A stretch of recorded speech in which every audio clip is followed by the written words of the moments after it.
नमस्कार दोस्तों, स्वागत है आप सभी का आपके अपने YouTube channel GK search engine पर।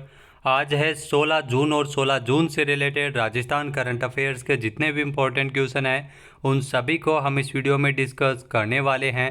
तो पूरा वीडियो बहुत ध्यान से देखना और वीडियो के एंड में मैं आपसे क्वेश्चन पूछूंगा जिसका आंसर आपको कमेंट बॉक्स में देना है। कल के वीडियो में मैंने आपसे क्वेश्चन पूछा था जो था हाल ही में किस राज्य सरकार द्वारा सहकार ग्राम आवास योजना जारी कर दी गई है। तो राजस्थान सरकार ने इस योजना को जारी किया है, यानी कि ए ऑप्शन इसका बिल्कुल सही था। जिन दोस्तों ने ए ऑप्शन कमेंट बॉक्स में सही जवाब दिया था उनको हार्दिक शुभकामनाएं। जी हाँ, राजस्थान में प्रमुख शासन सचिव सहकारिता की श्रेया गुहा के अनुसार किसानों को खेत पर आवास निर्माण के लिए राज्य सरकार ने सहकार ग्राम आवास योजना जारी की है। इस योजना में केंद्रीय सहकारी बैंकों द्वारा किसानों को 50 लाख रुपए तक का ऋण है वो 3 किस्तों में उपलब्ध करवाया जाएगा। समय पर ऋण चुकाने वाले किसानों को 5% ब्याज अनुदान मिलेगा। इस प्रकार किसान को 6% ब्याज वो देना होगा। ये ऋण दीर्घकालीन अवधि के लिए यानी 15 वर्ष का होगा। खेत पर आवास के लिए जो बैंकों को 72.70 करोड़ रुपए का लक्ष्य है वो दिया गया है। तो चलिए स्टार्ट करते हैं आज के करंट अफेयर्स। क्वेश्चन है, मुंबई में होने वाले राष्ट्रीय विधायक सम्मेलन में राजस्थान से विधानसभा अध्यक्ष डॉक्टर सीपी जोशी समेत कितने विधायक शामिल होंगे। तो इसमें 113 विधायक वो शामिल होंगे, यानी कि ए ऑप्शन इसका बिल्कुल सही है। आइए जानते हैं इम्पोर्टेंट फैक्ट्स। तो मुंबई में होने वाले राष्ट्रीय विधायक सम्मेलन जिसमें राजस्थान से विधानसभा अध्यक्ष डॉक्टर सीपी जोशी समेत 113 विधायक वो इसमें शिरकत कर रहे हैं। राष्ट्रीय विधायक सम्मेलन का आगाज जब वो 15 जून से मुंबई में हुआ है। इस सम्मेलन में भाग लेने के लिए विधानसभा अध्यक्ष डॉक्टर सीपी जोशी 15 से लेकर 17 जून तक मुंबई में रहेंगे। विधायकों के इस सम्मेलन में 80 से ज़्यादा विषयों पर अलग अलग सत्रों का आयोजन होगा। राजस्थान से 113 विधायकों ने इस सम्मेलन के लिए इसमें शिरकत करने के लिए अपना रजिस्ट्रेशन करवाया है। नेक्स्ट क्वेश्चन है, राजस्थान में मुख्यमंत्री चिरंजीवी श्रमिक संबल योजना 2023 के प्रारूप को मंजूरी प्रदान की गई है। इसमें अस्पताल में जो श्रमिकों के जो भर्ती होने के दौरान कितने दिनों तक 200 रुपये आर्थिक सहायता राशि वो दैनिक रूप से की जाएगी। तो ध्यान रखना, इसमें 7 दिनों तक ये 200 रुपये की सहायता राशि है वो इसमें दी जाएगी सरकार के द्वारा, यानी कि सी ऑप्शन इसका बिल्कुल सही है। आइए जानते हैं इम्पोर्टेंट फैक्ट्स। तो राजस्थान में असंगठित क्षेत्र के जो निर्माण श्रमिक कल्याण कोष के तहत पंजीकृत सक्रिय श्रमिकों एवं चिन्हित स्ट्रीट वेंडर्स को अस्पताल में भर्ती होने की स्थिति में राहत पहुंचाने के लिए सरकार ने बड़ा निर्णय लिया है। जहां मुख्यमंत्री अशोक गहलोत ने इसी क्रम में मुख्यमंत्री चिरंजीवी श्रमिक संबल योजना 2023 के प्रारूप पर सहमति प्रदान की है। इसके अनुसार पंजीकृत श्रमिक एवं चिन्हित स्ट्रीट वेंडर्स और उनके परिवार के 25 से 60 वर्ष तक के आयु के जो सदस्य है वो पंजीकृत सक्रिय श्रमिक को ही इस अस्पताल में भर्ती के दौरान 7 दिन तक आर्थिक सहायता राशि इसमें दी जाएगी। भर्ती के समय दैनिक मजदूरी नहीं मिलने की स्थिति में सहायता राशि भर्ती की अवधि या 7 दिवस दोनों में से जो भी कम हो प्रतिदिन 200 रुपये के हिसाब से इसमें श्रमिकों के बैंक खाते में ये सहायता राशि मिलेगी। सहायता है वो लाभार्थी अथवा परिवार के सदस्य के जो अस्पताल में न्यूनतम 24 घंटे के भीतर ये भर्ती होने पर ही ये सुविधा मिलेगी। नेक्स्ट क्वेश्चन है, महात्मा गांधी राष्ट्रीय ग्रामीण रोजगार गारंटी अधिनियम के तहत राजस्थान में नियोजित मेट की जो प्रति दिवस मजदूरी बढ़ाकर कितनी की गई है। तो इसमें प्रति दिवस मजदूरी है वो 255 रुपये की गई है, यानी कि बी ऑप्शन इसका बिल्कुल सही है।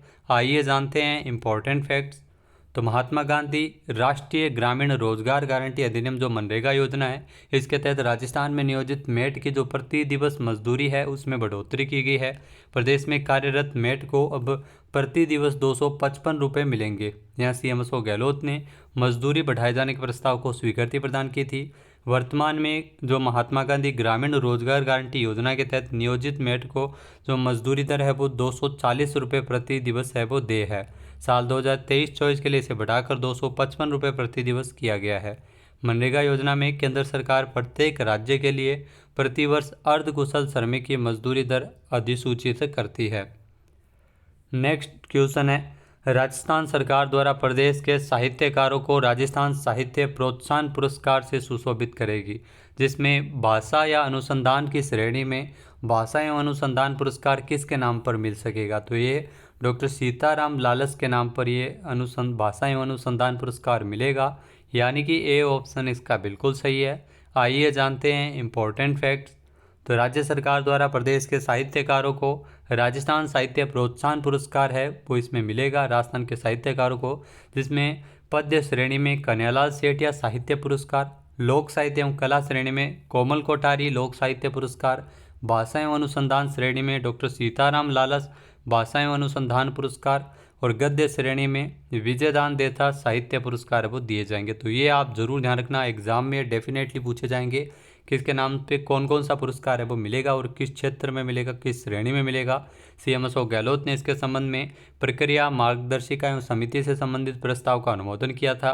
इसमें आपको बता दें कि जो पुरस्कारों के लिए राजस्थान साहित्य अकादमी उदयपुर इसमें नोडल संस्थान और कला एवं साहित्य संस्कृति एवं पुरातत्व विभाग इसका प्रशासनिक विभाग होगा। पुरस्कार में 11-11 लाख रुपए की नगद राशि, प्रशस्ति पत्र एवं शॉल प्रदान करके सम्मानित किया जाएगा। राजस्थान साहित्य प्रोत्साहन पुरस्कार ध्यान रखना मरणोपरांत भी ये दिए जा सकेंगे। नेक्स्ट क्वेश्चन है, हाल ही में प्रदेश के शिक्षा मंत्री डॉक्टर बी.डी. कल्ला द्वारा किस जिले में स्थित रावत एजुकेशन ग्रुप को एक्सीलेंस इन इनोवेशन अवार्ड से सम्मानित किया है? तो रावत एजुकेशन ग्रुप की अगर दोस्तों बात की जाए तो ये जयपुर में स्थित है, जिसे शिक्षा मंत्री डॉक्टर बी.डी. कल्ला के द्वारा सम्मानित किया गया है, यानी कि सी ऑप्शन इसका बिल्कुल सही है। आइए जानते हैं इम्पोर्टेंट फैक्ट्स। तो जयपुर के रावत एजुकेशनल ग्रुप को एक्सीलेंस इन इनोवेशन अवार्ड से सम्मानित किया है। जी हाँ, जयपुर के सीतापुरा में स्थित एक होटल में आयोजित एजुकेशन समिट में ये ग्रुप को अवार्ड दिया गया था। प्रदेश के शिक्षा मंत्री डॉक्टर बी.डी. कल्ला ने 40 वर्षों से शिक्षा के क्षेत्र में उल्लेखनीय योगदान के लिए अवार्ड है वो रावत एजुकेशनल ग्रुप के चेयरमैन बी.एस. रावत और निदेशक नरेंद्र सिंह रावत को दिया था। नेक्स्ट है, केंद्रीय प्रदूषण नियंत्रण मंडल के द्वारा जारी डेटा के अनुसार राजस्थान का कौन सा शहर गुरुग्राम और रोहतक के बाद देश का तीसरा सबसे ज़्यादा प्रदूषित शहर है? तो ऐसा शहर है वो बीकानेर है, यानी कि सी ऑप्शन इसका बिल्कुल सही है। आइए जानते हैं इम्पोर्टेंट फैक्ट्स। तो केंद्रीय प्रदूषण नियंत्रण मंडल के द्वारा जारी किए गए डेटा के अनुसार गुरुग्राम और रोहतक के बाद बीकानेर है वो देश का तीसरा सबसे ज़्यादा प्रदूषित शहर है। बीकानेर में वायु गुणवत्ता सूचकांक 300 को पार कर गया है, जो प्रदेश का एकमात्र जिला है जो सबसे ज़्यादा प्रदूषित है। देश के टॉप 10 प्रदूषित शहरों में राजस्थान के 4 शहर वो शामिल है, जिसमें बीकानेर, सीकर, गंगानगर और हनुमानगढ़ है वो इसमें शामिल है। प्रदेश के 33 में से 30 जिलों में सीपीसीबी का एयर क्वालिटी मॉनिटरिंग सिस्टम लागू किया गया है। नेक्स्ट क्वेश्चन है, राजस्थान से किसे the golden globe award for excellence and leadership award से सम्मानित किया गया है? तो ये पुरस्कार मिला है राजस्थान हाउसिंग बोर्ड को, यानी कि सी ऑप्शन इसका बिल्कुल सही है। आइए जानते हैं इम्पोर्टेंट फैक्ट्स।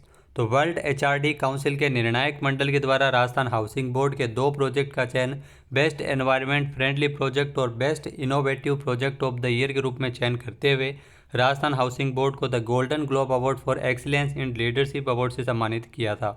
यहाँ राजस्थान आवासन मंडल के जो आयुक्त है पवन अरोड़ा ने प्रशासनिक व्यस्तता के चलते स्वयं न जाकर इस पुरस्कार को ग्रहण करने के लिए इंजीनियर्स को मलेशिया भेजा था।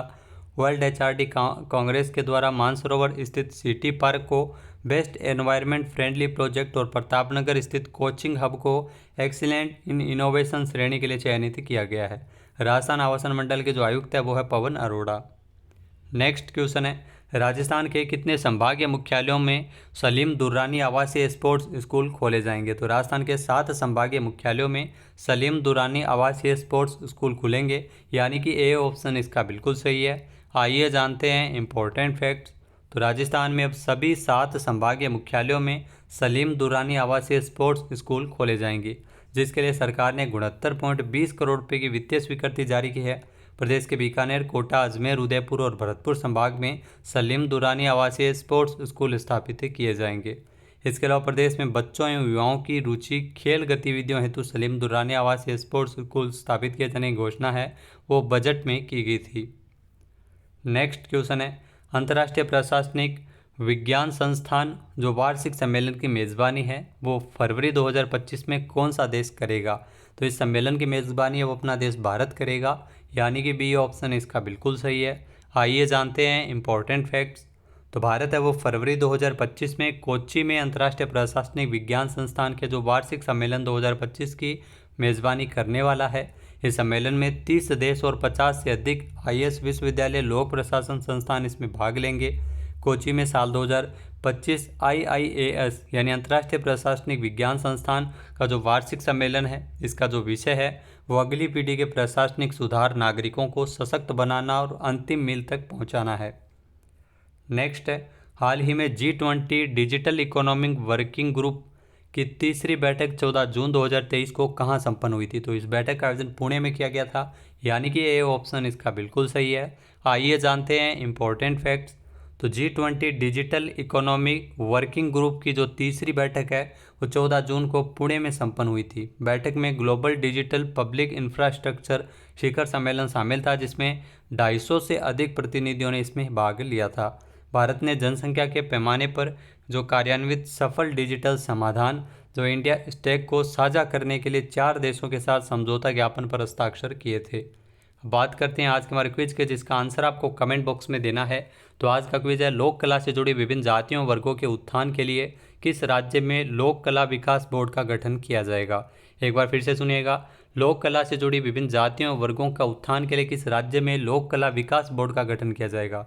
इसका सही आंसर आपको कमेंट बॉक्स में देना है। और अगर ये वीडियो आपको पसंद आए तो इसे लाइक और शेयर करना बिल्कुल न भूलिएगा। चैनल पर नए हैं, सब्सक्राइब नहीं किया है तो भी सब्सक्राइब बटन पर क्लिक करें। इस वीडियो की जो PDF फाइल है वो आप वीडियो के डिस्क्रिप्शन बॉक्स से डाउनलोड कर सकते हैं और इस क्वेश्चन का आंसर आप वोट करके भी कर सकते हैं। वीडियो देखने के लिए धन्यवाद। जय हिंद, जय भारत, जय राजस्थान।